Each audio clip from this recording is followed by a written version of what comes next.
Welcome to the MR2 Technology Leadership Podcast, the show where we dive deep into the minds of today's top technology leaders to inspire the innovators of tomorrow. I'm your host, James Gambill. Whether you're an aspiring engineer, a future CTO, or just passionate about the impact of technology, this is your backstage pass to the stories and strategies shaping the future. On today's show, we have Mr. Howard Miller, and I hope you enjoy the conversation. Give me an overall background. What started your career in the wonderful world of information technology from where you started to where you're at today? Sure. I don't know that it's the most compelling story or that it's even a Cinderella story, but it was probably the most boring way to get to where I ultimately am, right? So it goes back to high school real quick. Parents said, we think you're interested in computers because I was kind of a math kid, liked computers, liked video games. Went to college, got a degree in computer science. The job market stunk back when I was looking to get a job out of my four-year college degree. Stayed another year, got a master's degree, and ended up back in the late 80s starting as a entry-level programmer analyst. What was kind of cool back then is I worked for a company called Pratt & Whitney, part of what was then United Technologies, now Raytheon Technologies. And they onboarded cohorts of about 75 fresh out of college students, and you went through an 8-week training program together. So there were at least 2 other cohorts before mine. There was at least 1 other cohort after mine. And they basically trained you on COBOL and this thing called JCL, Job Command Language, I think is the acronym for JCL, other mainframe type systems, all that good green stuff. You trained for 8 weeks and then you were off and on your way, assigned to a group, onto projects, starting your work in IT. Right? That's where it all started. I'll fast forward a bit, and I'm happy to go back to any part along the journey as need be, but sequentially working the way up the rung from entry-level programmer analyst, senior programmer analyst. Then I pivoted. I did a little bit of project management, senior project management, SAP project, sprinkle a little consulting in there. I took a detour for a couple of years, and then I led a financial systems group. So it was kind of a combination of an IT and finance background, which married well with my education, but from the finance side, I was definitely a fish out of water as an IT professional in finance. So I pivoted back to IT project management, into security and compliance, and then ultimately into executive IT leadership and into the seat I had before this one and the seat I have today. So it's a very old school, traditional, work your way up, pay your dues, progress slowly through the process. And ultimately, this was the vision. This was the seat I always wanted, right? And so for me, it's now that I'm here, how do you keep it fresh and potentially what's next? But at least how I got into it and how I got from there to here, that's the journey. So you said you had ultimately ended up in the field where you wanted to be. When did you kind of make that decision, or what motivated you to go for the position that you're currently in? Well, I think it's twofold, right? So the goal was always executive IT leadership, and that goes back to why I went the path education-wise for a bachelor's and an MBA, right? It was a combination of computer skills and business skills. And all of those initial jobs that I had early on was sort of that marriage between IT and finance, which were the 2 things that I knew particularly well. So the goal was to always see how I could get as far into IT leadership as I could, with the CIO role being the ultimate goal. Admittedly, it took me a lot longer to get here than I thought it could or it should. Some of that is luck. I've known other CIOs who were CIOs for 30 years, and somebody just tapped them on the shoulder a long time ago and said, "You're it." And the hardest thing at any of these rungs is to get to that next rung. So when you're a manager, you always want to get to senior manager. That one's not too hard. Getting from senior, and again, this is all outside of academia. We can come back to academia in a minute. Sure. From senior manager to director is hard. And then getting from director to anything that's a VP or an executive level is hard. And there's no script for it. There's no formula for it. Some of it is even internal corporate politics. Some of it's networking. Sometimes you just have to leave. It's always, I found it hard at every level to convince somebody that even though I could do the job, because I didn't have the title, that I wasn't able to do the job. Interesting. So, what do you think some of those challenges that you faced and like setbacks? How would you say that you overcome them? I know you mentioned kind of like switching either different companies or even leaving said company or such as that. A lot of it is Yeah. hard. A lot of it's hard knocks and learning the hard way. I think you have to be an advocate for yourself. I also think you have to have somebody advocate for you. It's funny for me, it took a long time in my career for that light bulb to finally go on, to be able to kind of read that room and understand when there was actually a path forward, when you were going to either be at that dead end or hit that brick wall. And again, that's a skill. It requires more than just the technological acumen. It requires a little bit of soft skill, and it requires a little bit of political savvy, which doesn't come naturally to technologists. And it's again, it's something I've picked up in the last 10 plus years or so, that I try to help mentor my folks on, that nobody ever gave me that direction, that clue, right? Definitely, you really need somebody to help you along the way in a lot of cases to get to where you want to go. That doesn't mean that you can't do it on your own. But more often than not, the people that I've talked to, they've either just been somewhere for a long time and they've been the default, here you go. And that's not to say that people can't and don't work hard or that they're not working hard, but as much of this, I think, to get into these seats is luck and knowing somebody as it is what you really know and how to prove that you can do it, right? I agree. There's one thing that I also like when I hear you talk about either leaving too. I mean, that's actually also a little bit of risk involved too. So you have that little, maybe like the fear of, I don't know, I've been in certain positions where either I know I already met the tip of the iceberg and what I'm going to reach in the given company, and either I don't have any more room to grow. So either I'm okay and stay where I'm currently at, or if it's like jump ships in order to reach a higher iceberg than what I already have. So, what would you say to kind of get past that initial fear? How would you overcome that? So risk is a funny thing.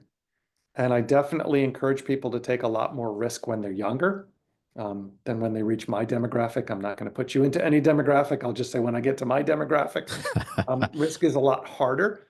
So I would encourage people to take risk earlier on in their careers to try and explore.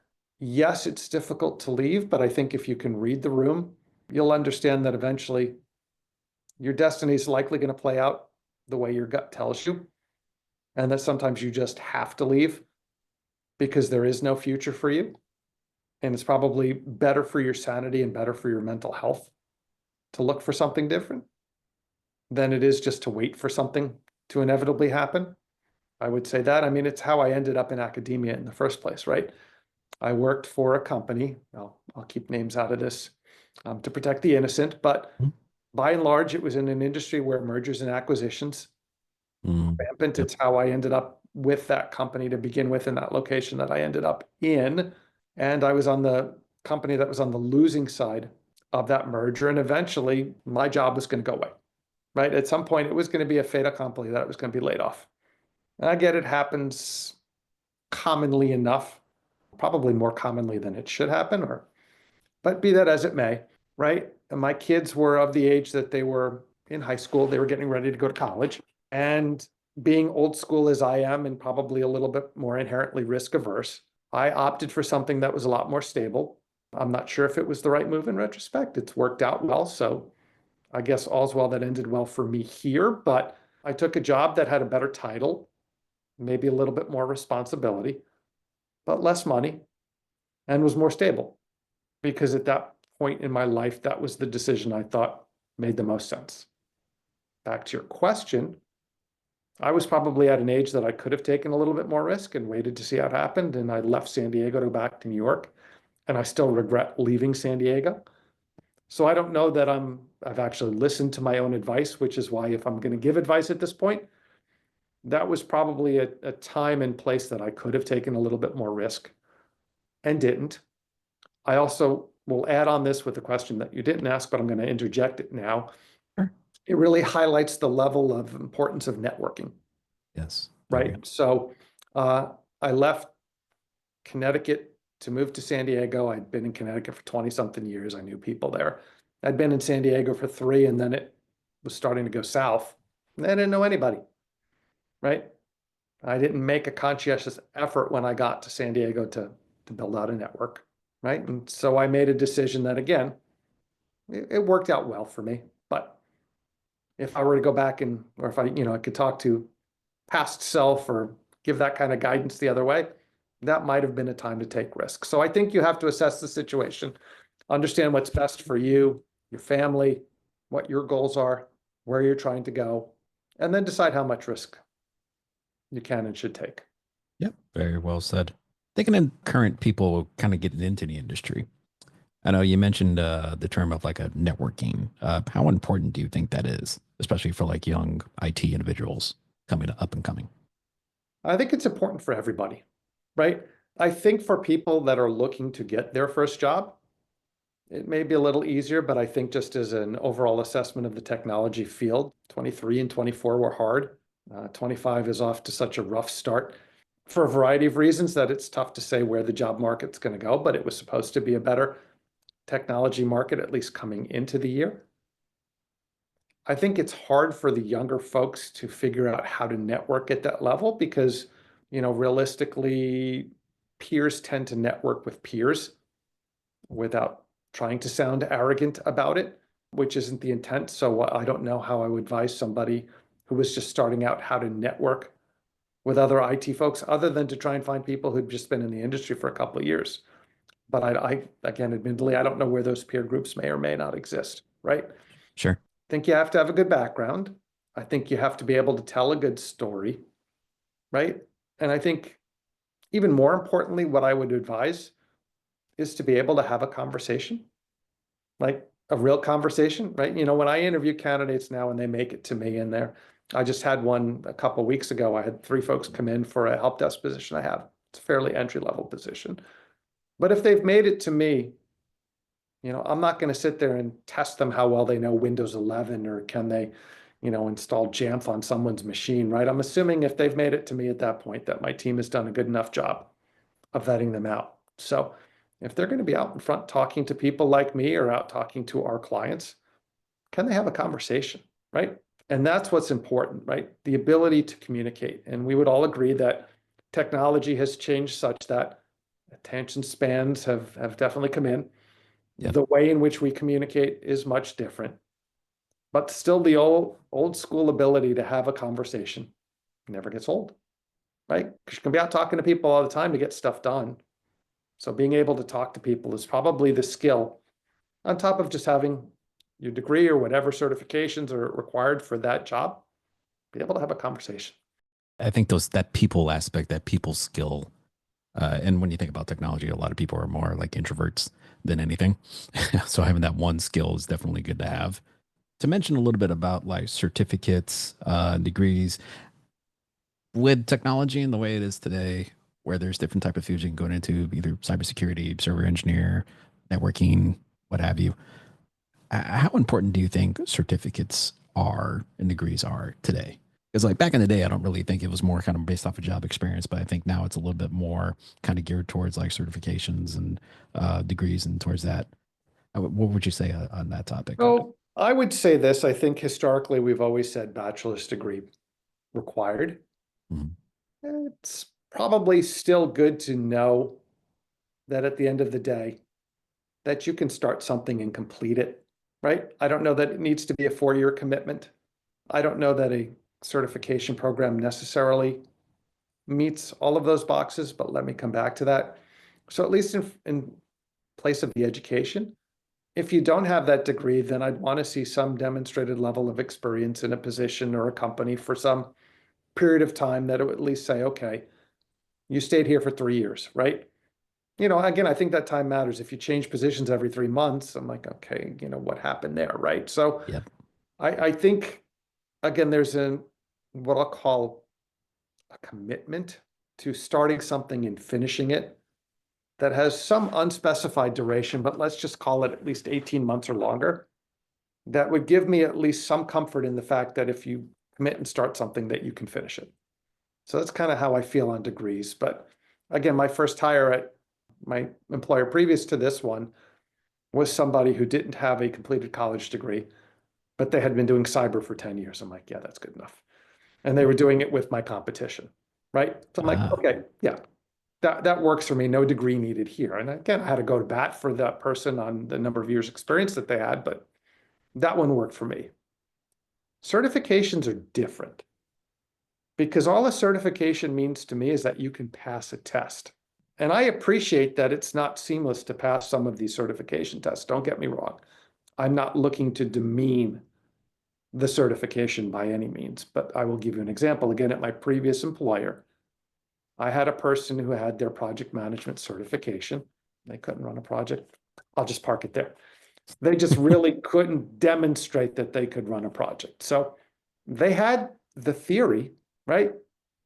But in reality, they couldn't do the work, even though they had passed the test, right? So again, I'm not looking to demean certifications, but I kind of make that determination there. I think certifications, again, are a commitment that you can pass a test and that you can actually complete something. And it's got value there. And I don't discredit or demean the value. And look, all things being equal, if the education's the same, if the experience is the same, and somebody has completed the certification, they might likely come out ahead. But on its own, maybe not so much. That's a good point. Because I've had talked to other IT people that's trying to get into IT. One of the things that prevents them from either applying to said job or even either looking out for different things is that they think maybe they don't have that experience. They're like, even myself in my own previous experience that I've had, was an IT manager job that I was looking at. And one of the things that I saw, it said, need a bachelor's degree. And I don't have a bachelor's degree. But I have maybe 10, at that time, I think 10 plus years in the field. But simply because I saw the words bachelor's degree, I'm like, well, I don't qualify. So I never applied for that job. And I worked as a internal help desk support for that same company. And they ended up hiring a manager. And within, I think, about 2 weeks, the manager already left. And I was actually pretty good friends with the director because we had that kind of like rapport and we had that communication, we had that relationship. And I remember he asked me, how come I didn't apply for it? And I flat out told him, well, because it said a bachelor's degree. I don't have a bachelor's degree. And little did I know, he was actually expecting me to apply for that job because he already knew my experience from being there. And lo and behold, I applied for it based off of his recommendation and I ended up getting the job.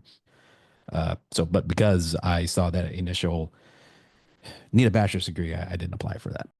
Look, in hearsay, they tell me there's a difference between men and women and how that all works, and that the woman would be less likely to apply in that scenario than the guy, without making this any kind of gender-based discussion, because that's not really the intent. Sure. I think it ultimately comes down to you and your persona, Yeah. how you feel. And I think an old school thought process would say, I'm not going to take that stretch because I don't have that qualification, right? Exactly. I think from an industry perspective, as a whole, not EDU or anything else where I've been before, I think there's been a bigger push away from the requirement of a degree. And if it's there, sometimes, or in many cases I've seen, it's been, well, it's this and or this number of years of experience. So I think there's been a concerted effort in industry to at least acknowledge the fact that a certain number of years of work experience in many cases is enough to offset the fact that you didn't get that degree. But at the end of the day, I think it comes back to just an individual problem, right? And I can also tell you on the other side, if the job description says it's required and you don't have it, you technically, I can't consider you. Yeah. Now, that's not you, that's not me. That's a function, well, it could be me. It's a function of whoever wrote that job description and whatever the company's requirements are for hiring people into certain positions or certain level positions, right? So it would be a shared blame in that regard. And if that's what it says and it comes down to two candidates and someone has it and someone doesn't, it's very easy to move on from in your scenario where it's you where you don't have it, right? So it means we have to be better at writing job descriptions. That's really what it means. That's good. Good point. Good point. Going back from your career, from where you started, like what would you say your biggest accomplishments that you have done? Wow. I mean, for me, getting this seat was great. I've been involved in 2 SAP implementations, and hopefully some of the listeners will understand what an SAP implementation is, but those things were beasts back in the late 90s, early 2000s, and to be able to be part of such a large moving target project team to get such a beast implemented corporate-wide clearly was an accomplishment. I'm going to bring us to something a little bit more recent just because it was actually quite validating.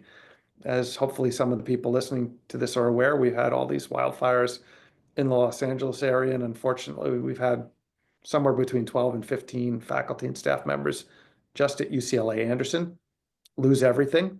Oh, wow. And there was a faculty member who I know where he lived, and I was pretty sure his house was gone. And I reached out to him and he said, "Yeah, Howard, everything's gone." He said, "I didn't take anything, no time."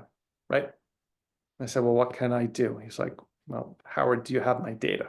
And actually I did. Right. So we use a product called CrashPlan. I'll give them a plug in this forum, but I had his data backed up, and within 2 weeks he had a new laptop and I restored his data. So even in his world where everything else was crumbling around him, I had his data and I was able to get him up and running again. And that just happened a month ago. And I can't tell you how validating that was to me to be able to make a decision in the position I have, in the seat in which I sit. I actually was able to make a difference in a guy's life where the rest of the world around him was crumbling. So That's a good story. And that's a great story. I can imagine. I don't even know what I would do without my phone for a day, let alone losing literally everything, God forbid, in such a tragic event like that. I had a couple of friends as well. They're content creators and YouTubers that they lived around the Eaton area, I think, where the Eaton fire kind of happened or so, yep. and lost everything, lost their homes, lost all their computers and content creation, things like that. So I can just imagine going from one to another. And I believe it was CES was that same week that all the fires and everything. So I Yes. know like a lot of people, they were at that convention, at that conference. And then the fires happened to break out during that time. Yeah, And even the as they people come who were back, here really had no time, right? yeah, And again, I'm an IT person. I would think to grab all my computers first, but I don't know that everybody is wired that way, like you said. yeah, I don't think people have to-go bags. Again, a topic for another discussion another time, but yeah, where we live, just had no time. So yeah.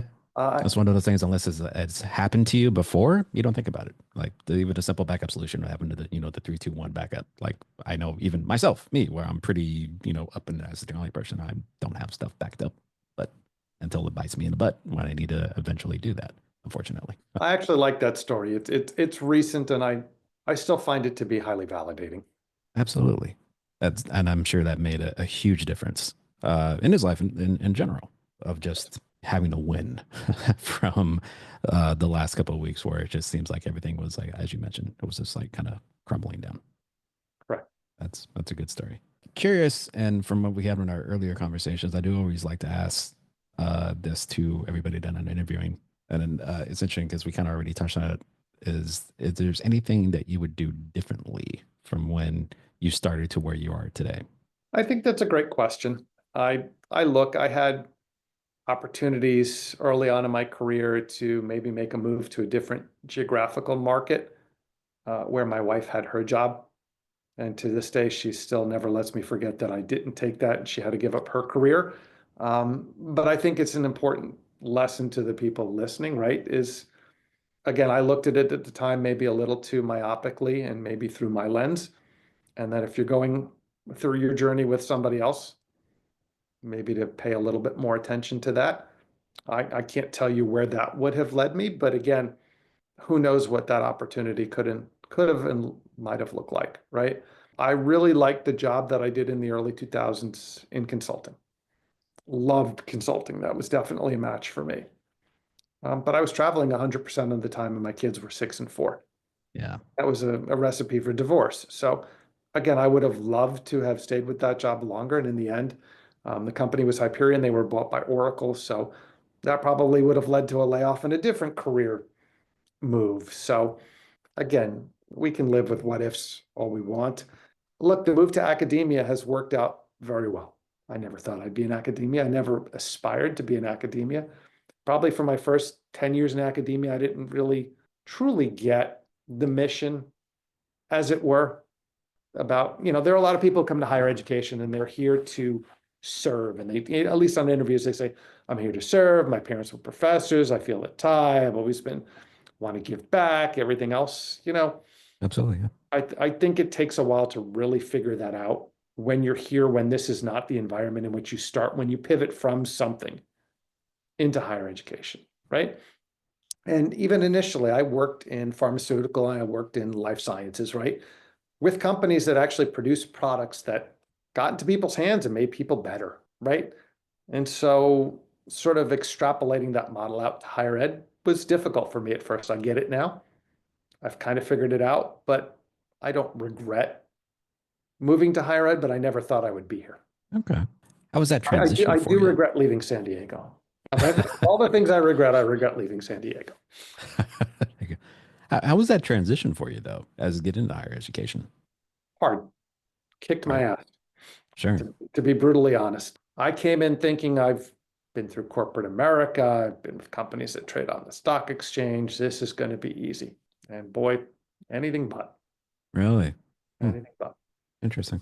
I always think of a higher education too, and I think I would have the same mindset as you kind of going in there, like, oh, okay, that's going to be just an easy transition. But then Right. I also heard from other stories as well that gets very difficult. Because we get jaded that we think we can get stuff done Yeah, because we've always gotten stuff done. exactly. And you can get stuff done in higher education. It's just done differently. Gotcha. And that's the mindset and the frame of reference that you don't get as an outsider. And again, it comes back to some of the things that I talk a lot about, which are political savvy, most importantly, business relationships. And I know we talk about business relationships all the time when we talk about supplier customer, vendor customer, but even within your own company, business relationships really matter. I've said that time and time again. I'll continue to say it. And that's the way things get done here. You know, you have to build a relationship with someone first. If you come in like a bull in a china shop, everything will crash around you and it's not going to be pretty. Yeah, I can understand that. If you think of young technology leaders that's wanting to get into like a executive position, like the CIOs that they're looking to make like a meaningful impact without being that kind of like that, bull in the China house type of thing, what would you suggest as far as how they should go about making that impact? Look, I think finding a mentor is helpful if you can find somebody who's willing and able.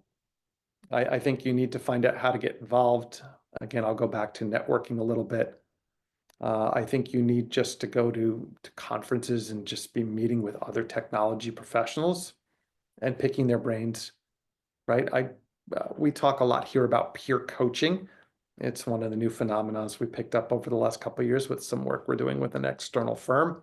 I'll keep their name off the podcast for now, but be that as it may, right? I think there's a lot to learn from the people with whom you work.